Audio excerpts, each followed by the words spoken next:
अस्सलाम वालेकुम all of you, welcome once again. I hope आप ठीक ठाक होंगे और पेपर्स की काफ़ी अच्छी तैयारी हो गई होगी इंशाल्लाह। काफ़ी अच्छा पेपर भी होगा। पेपर के हवाले से एक क्वेश्चन बार बार आ रहा था कि हमें इस पेपर को सॉल्व किस तरह से करना है, कुछ बता दें कि क्योंकि 9th क्लास मैट्रिक दोनों ही साल फर्स्ट टाइम पेपर देने जा रहे हैं। 9th ने तो वैसे ही फ़र्स्ट टाइम देना था, लेकिन मैट्रिक ने लास्ट ईयर पेपर नहीं दिए थे, तो उनको बिल्कुल भी आइडिया नहीं है कि क्या हमने करना है, किस तरह से जाना है, वहाँ पे पेपर को किस तरह से सॉल्व करना है। तो कुछ चीज़ें बेटा आज की क्लास में बताऊंगी जिनका आपने ख्याल रखना है पेपर सॉल्व करते हुए, ठीक है। ये फर्स्ट टॉपिक आपका आता है एमसीक्यूज़ का। सबको पता है आपने क्या करना है बेटा।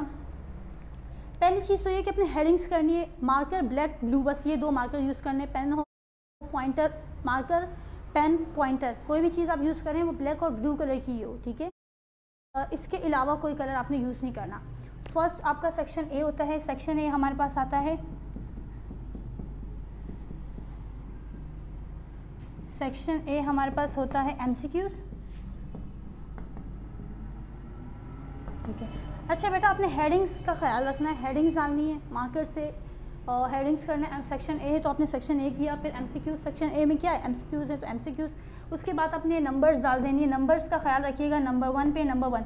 एक चीज़ जो एमसीक्यूज़ में स्टूडेंट्स मिस्टेक करते हैं वो ये होती है कि बेटा एमसीक्यूज़ स्कूल में तो आपको नॉर्मल तरीके से दिए जाते हैं। एमसीक्यूज़ नंबर 1 पे आपने जस्ट नंबर 1 का आंसर करना है, नंबर 2 पे नंबर 2 का। बोर्ड के पेपर्स में एक चीज़ जो है वो चेंज होती है, वो ये होती है कि आपके पास एमसीक्यूज़ जो आते हैं उसमें कोड लिखा होता है, ठीक है। ऊपर एक आपको जो शीट मिलती है उसमें कोड लिखा होता है। 3 कोड होते हैं एमसीक्यूज़ के। होते एक ही एमसीक्यूज़।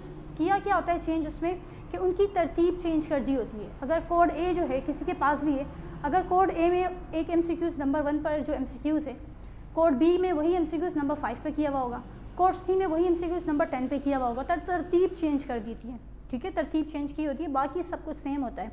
आपने क्या करना है कि कोड लाजमी डालना है एमसीक्यूज़ की हेडिंग के बाद। आप जिस कोड के एमसीक्यूज़ कर रहे हो उसका कोड आपने लाजमी डालना है पेपर पे, ठीक है। अगर आप कोड डालना भूल जाते हो तो बेटा फिर यहाँ से एप्लीकेशन जाती है बोर्ड की तरफ और वो सारा पूरा एक प्रोसीजर होता है जो कि लंबा चौड़ा हो जाता है। तो आप कोशिश करें कि आपने इन चीज़ों का ख्याल रखना है कि आपने एमसीक्यूज़ का कोड लाजमी डालना है, ठीक है। फिर आपके एमसीक्यूज़ आ जाते हैं। आप नंबर 1 पे जो कर रहे हो वही नंबर 1 पे करें।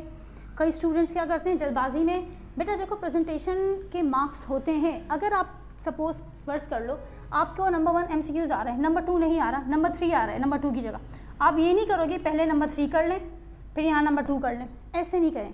आपने सीरियल वाइज तरतीब से नंबर लिखिएगा। जो एमसीक्यूज़ आपको आ रहा है आपने उसकी जगह नंबर 1 आ रहा है तो नंबर 1 लिख लिया, नंबर 2 आ रहा है तो नंबर 2 लिख लिया। जो नहीं आ रहा बेटा उसको स्किप कर दें। अगर बाद में आ जाता है आपको या आप थोड़ी देर बाद देखकर याद कर लेते हैं या आपके माइंड में आता है तो लिख लीजिएगा, लेकिन तरतीब से लिखिएगा, ठीक है। आगे पीछे करके नहीं लिखें। कोशिश करें जितनी प्रेजेंटेशन अच्छे से अच्छी दे सकते हैं उसके मार्क्स होते हैं। एक स्टेप तो आपका हो गया कि एमसीक्यूज़ में हमने कोड लाजमी डालना है, ठीक है। फिर आपका आता है सेक्शन बी। सेक्शन बी के बाद आपका आता है सेक्शन सी। एक और चीज़ होती है, मेजॉरिटी में स्टूडेंट्स क्या करते हैं सेक्शन ए के बाद डायरेक्ट सेक्शन सी पे चले जाते हैं कि लॉन्ग सेक्शन ए कंप्लीट कर लेंगे। कोशिश बेटा इसमें कोई हर्ज नहीं है, कोई गलती नहीं है कि भाई आप कोई भी सेक्शन कर सकते हैं, लेकिन कोशिश करें जिस पैटर्न से पेपर आए आप उसी पैटर्न से पेपर को करें। अगर फर्स्ट आपका सेक्शन ए है एमसीक्यूज़, आपने एमसीक्यूज़ का किया। सेकंड सेक्शन बी है शॉर्ट क्वेश्चन, कोशिश करें सेक्शन बी पे जाएं, उसके बाद सेक्शन सी पे जाएं, ठीक है। तरतीब से चलते हुए जाएं, जिस तरतीब से जिस पैटर्न से पेपर बन के आए। सेक्शन बी में क्या होता है, अब जब हम सेक्शन बी और सेक्शन सी में जाते हैं बेटा आपने क्या करना है। अब क्वेश्चन फॉर एग्जांपल आपने पहले क्वेश्चन आपके क्वेश्चन पेपर में क्वेश्चन नंबर 1, आपके क्वेश्चन पेपर में क्वेश्चन नंबर 5 जो लिखा है, ठीक है, आपको वो ज़्यादा ईजी लग रहा है। कोशिश करें सबसे पहले वो क्वेश्चन करें जो आपको सबसे ईजी लगता है, ठीक है। जो सबसे आसान है उसको पहले करें, जो मुश्किल लग रहा है उसको फ़िलहाल छोड़ दें, एंड में ये रख दिए। जो ईजी चीज़ें लग रही है पहले वो करें। क्या करते हैं स्टूडेंट जो मुश्किल लग रहा है तो क्या वो करना स्टार्ट कर देते हैं कि ये ना हम भूल जाएँ, और उसकी वजह से उस पर ही अटके रहते हैं, पूरा टाइम उस पर ज़ाया हो जाता है। सबसे पहले आपने क्या करना है, जो सबको से ईजी आपको चीज़ लगती है, सबसे ईजी क्वेश्चन लगते हैं, पहले वो करें।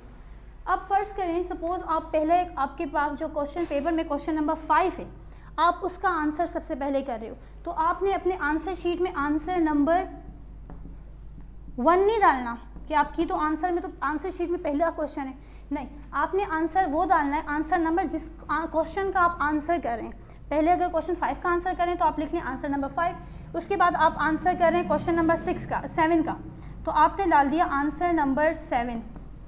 मार्कर से लिखिएगा आंसर नंबर और उसके बाद अपना आंसर कीजिएगा, फिर नेक्स्ट आंसर नंबर लिखें, फिर उसके बाद, ठीक है। जिस क्वेश्चन का आंसर लिख रहे हैं आप वही नंबर डालिएगा कि आंसर नंबर जिसका आंसर कर रहे हैं वो आपने डालना है, ठीक है। इसके बाद लॉन्ग सेक्शन में भी इसी तरह से होगा, जो बेटा जिस क्वेश्चन का आंसर पहले कर रहे हैं उसी का नंबर डालिएगा, जो क्वेश्चन पेपर में उसका नंबर है आपने आंसर शीट में वही नंबर डालना है। सेकेंड एक और चीज़ होती है कि पेपर जब आप करेंगे बेटा, तो पेपर को करते हुए आपके पास एक शीट होती है, ये जो आपका पूरा पेज है पेपर है, ये सपोज कर लें कि ये आपकी आंसर शीट है, ठीक है। अब आपने क्या करना है, आंसर शीट में यहाँ से लेकर इतनी स्पेस, यहाँ से इतनी स्पेस, यहाँ से इतनी स्पेस और यहाँ से इतनी स्पेस ये छोड़ देनी है। ये वाली जगह आपने छोड़ देनी है, ये वाली जगह आपने छोड़ देनी है, ये वाली जगह इसी तरह से, और ये लास्ट में ये नीचे वाली जगह भी। सेंटर में अपना पेपर करना है। इसको आसान तरीका क्या है, ऊपर से 3 लाइन्स लीव कर लीजिएगा, नीचे से 3 लाइन लीव कर दीजिएगा और यहाँ साइड से आप पेंसिल से एक लाइन ड्रॉ कर लीजिएगा अपने हिसाब से, ठीक है। जो सेंटर में स्पेस आएगी इसमें आपने अपना आंसर करना है, ठीक है, और पूरा इसी तरह से करते हुए जाना है। एक और चीज़ होती है कि जब भी आपसे स्टेटमेंट पूछी जाए, ठीक है, अब जैसे अब कल आपका फिजिक्स का पेपर है तो आपसे स्टेटमेंट जो भी पूछी जाएंगी, स्टेटमेंट को हमेशा इन्वर्टेड कॉमास में लिखते हैं, ठीक है। इन्वर्टेड कॉमा में आपने, ये आपकी स्टेटमेंट है तो इन्वर्टेड कॉमास में लिखते हैं।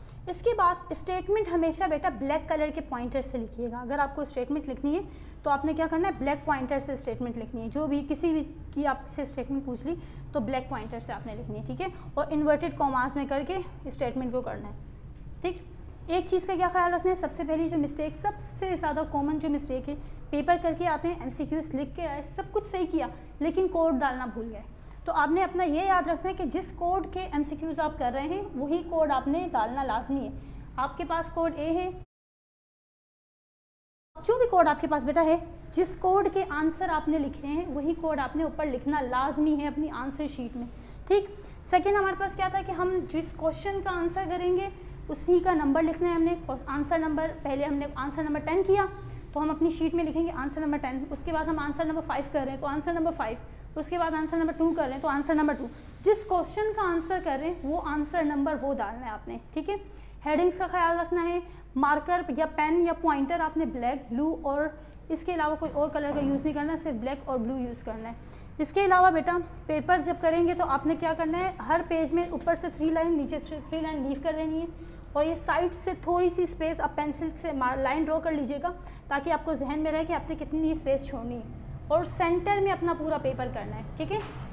इसके अलावा अगर जब भी आपसे स्टेटमेंट पूछी जाए तो स्टेटमेंट को क्या इन्वर्टेड कॉमास में लिखना है और ब्लैक कलर के पेन से आपने स्टेटमेंट लिखनी है, ठीक है। उसके अलावा आप या B कॉपी अगर आप लेते हैं, ठीक है, आपने A कॉपी ली, वैसे तो उसमें इतने पेजेस होते हैं, नीड नहीं होती, लेकिन अगर आपको नीड हुई, आपके पेजेस ख़त्म हो गए, आपने B कॉपी ली तो कोशिश कीजिएगा आपके पेजेस थोड़े से रहते हों, 2 मतलब समझे 2 पेजेस आपके रहते हैं, पहले से आप टीचर को बता दें कि मिस मुझे B कॉपी चाहिए। होता क्या है, कई बार क्लास में होती नहीं है शीट, टीचर को मंगवानी पड़ती है और उसमें इतना टाइम वेस्ट हो जाता है, तो आपने पहले से बता देना है ताकि आप जब तक आपका की B कॉपी की आपको नीड हो तब तक आपकी B कॉपी आपके पास आ जाए। एक और चीज़ बेटा, B कॉपी में दोबारा से आपने फिल करना होता है, ठीक है, यही सारे कॉलम्स B कॉपी में दोबारा से फिल करने होते हैं। रोल नंबर दोबारा लिखना होगा आपको, उसमें कुछ चीज़ें पूछी जाती हैं वो दोबारा से लिखनी होंगी। तो सबसे पहला काम क्या होता है, स्टूडेंट क्या करते हैं, शीट लेने के बाद आंसर पे स्टार्ट हो जाते हैं कि पहले आंसर लिख लें।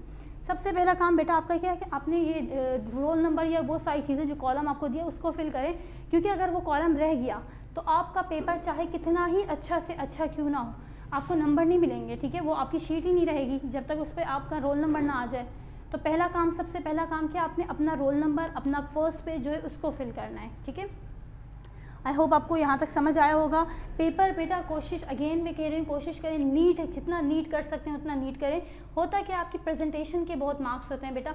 कई बार ऐसा होता है कि अच्छे से अच्छा पेपर करके आने वाला स्टूडेंट, जिसने होता है कि कई बार ऐसा होता है कि कुछ स्टूडेंट अपनी वर्डिंग में पेपर करके आ रहे हैं लेकिन उनकी प्रेजेंटेशन पेपर की काफ़ी अच्छी थी, 90 मार्क्स लेकर आए।